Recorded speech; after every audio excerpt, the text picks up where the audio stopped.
Hello friends, welcome back. देखो, पिछले कुछ महीनों से गल्फ कंट्रीज में इंडियन प्रोडक्ट्स को बॉयकॉट करने की बात काफी वायरल हो रही है।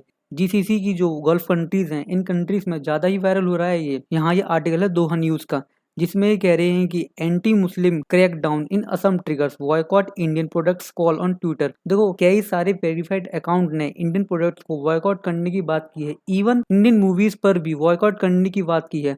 देखो, 90% ऐसे कैंपेन को प्रमोट कर रहे हैं क्यूटीपी कंट्रीज, यानी कतर, टर्की, पाकिस्तान। देखो, ये तीनों कंट्रीज का संगठन है क्यूटीपी नाम से। ये तीनों कंट्रीज चाहती है कि जो सऊदी अरेबिया की लीडरशिप है ना पूरे वर्ल्ड में, ये उसे खत्म करना चाहते हैं किसी भी तरह से। एक तरीके से तख्ता पलट करना चाहते हैं पूरे सऊदी अरेबिया में, ताकि टर्की बन सके लीडर पूरे मुस्लिम वर्ल्ड का। देखो, पाकिस्तान के भी काफी अच्छे रिलेशन है टर्की के साथ, तो यहाँ पर पाकिस्तान को भी अच्छा खासा फायदा होगा अगर टर्की सच में पूरे मुस्लिम वर्ल्ड का लीडर बनता है। तो टर्की चाहता है लीडरशिप और पाकिस्तान उसके साथ है, ठीक है, लेकिन कतर क्यों सऊदी के साथ ऐसा करना चाहता है?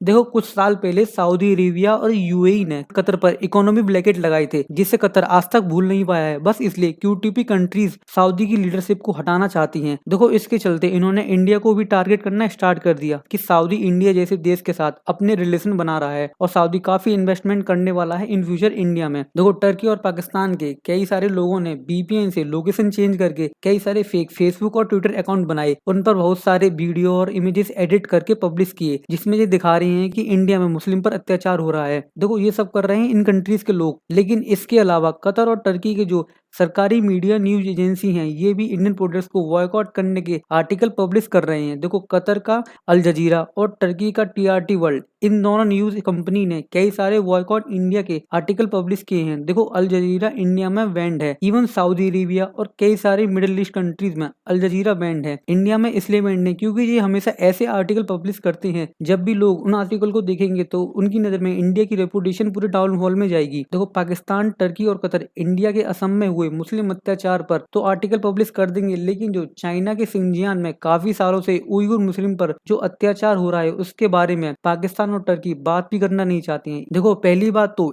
इंडिया गल्फ कंट्रीज को ज्यादा एक्सपोर्ट करता नहीं है। इंडिया यहाँ पर इन कंट्रीज से इंपोर्ट ही करता है क्रूड ऑयल वगैरह। अगर ये बॉयकॉट इंडिया कैंपेन को प्रमोट भी करते हैं तो इंडिया को ज्यादा इकोनॉमी लॉस नहीं होगा, बस इंडिया की थोड़ी बहुत रेपुटेशन बिगड़ सकती है गल्फ कंट्रीज में। लेकिन देखो, इन क्यूटीपी कंट्रीज का मेन फोकस है सऊदी अरेबिया पर। बस ये चाहती हैं कि कैसे भी सऊदी अरेबिया में तख्ता पलट हो जाए और टर्की बन जाए लीडर। देखो, टर्की लीडर बनने के लिए ओआईसी के जो भी समिट हैं, ये खुद होस्ट करा रहा है। जो ओआईसी का वर्ल्ड हलाल समिट है, ये भी टर्की होस्ट कराएगा। ये करीब नवंबर के लास्ट में होगा, आज से करीब 50 दिन बाद। देखो, यही स्ट्रेटेजी यूज करके टर्की यहाँ पर मुस्लिम कंट्रीज को दिखाना चाहता है कि सऊदी अरेबिया यहाँ कुछ नहीं कर रहा है, जो भी कर रहा है बस टर्की कर रहा है ओआईसी कंट्रीज के लिए।